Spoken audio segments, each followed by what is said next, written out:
नमस्कार दोस्तों। सस्ती सब्जी, 20 रुपए वाली थाली या सुपरमार्केट का by one get one offer सबको पसंद है ना।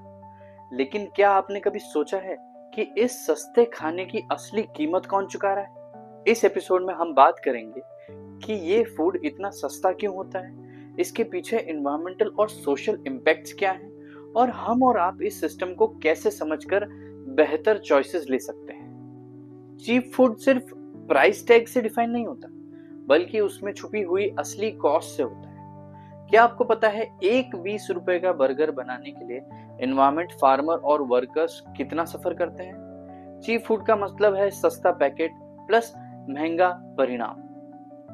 Ultra processed snacks, packet noodles, thali with highly subsidised rice and wheat etcetera. Example के तौर पे यूएस में $1 बर्गर के पीछे होती है डिफॉरेस्टेशन, मीथेन गैस एमिशन, लो वेज लेबर और फ्यूचर हेल्थ कॉस्ट। ये सब हमारे सामने दिखाई नहीं देता। इन्हीं सस्ते फूड के लिए मास प्रोडक्शन होता है, जिसमें फर्टिलाइजर्स और पेस्टिसाइड का अंधाधुंध यूज होता है, heavy use of pesticides and fertilisers. Soil health degrade होती है, पानी ओवर एक्सट्रैक्ट होता है और पॉल्यूटेड होता है। अमेज़न का एग्जांपल लेते हैं। चीप मीट को फीड देने के लिए ब्राजील में सोयाबीन प्रोडक्शन होता है। इसके लिए जंगल काटा जाता है। क्लाइमेट चेंज और ट्राइबल कम्युनिटीज दोनों सफर करते हैं। पंजाब का एक केस है। सस्ता चावल उगाने के लिए पैडी कल्टीवेशन इतना ज्यादा हो गया है कि ग्राउंड वाटर टेबल 300 फीट से भी नीचे चला गया है और सॉइल में माइक्रोन्यूट्रिएंट्स की कमी है। खाना तभी सस्ता होता है जब कोई और उसकी असली कॉस्ट बियर करे।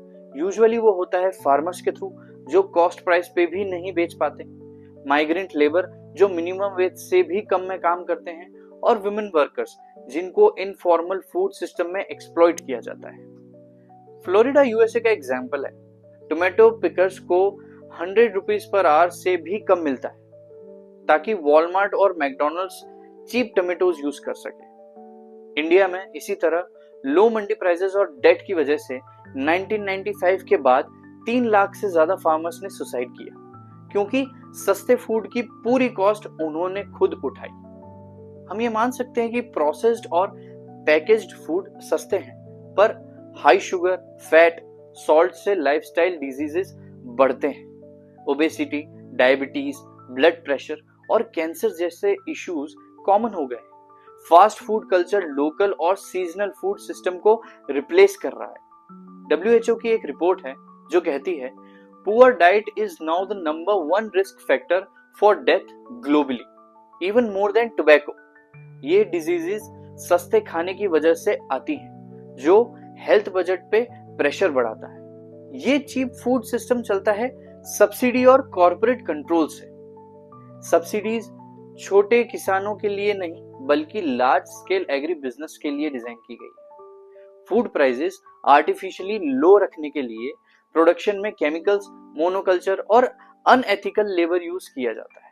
यूएसए का एक केस है जिसमें 75% of subsidies go to just top 10% of farms जो ऑलरेडी रिच और मैकेनाइज्ड हैं।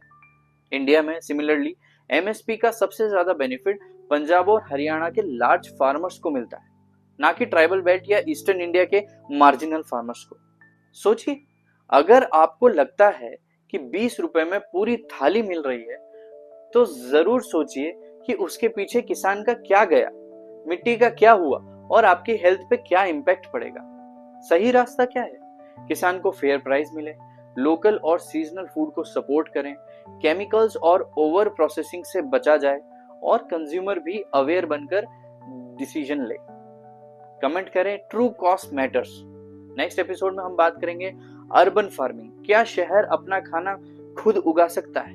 अगर आपको यह वीडियो पसंद आया हो तो लाइक करें, शेयर करें, सब्सक्राइब करें। धन्यवाद।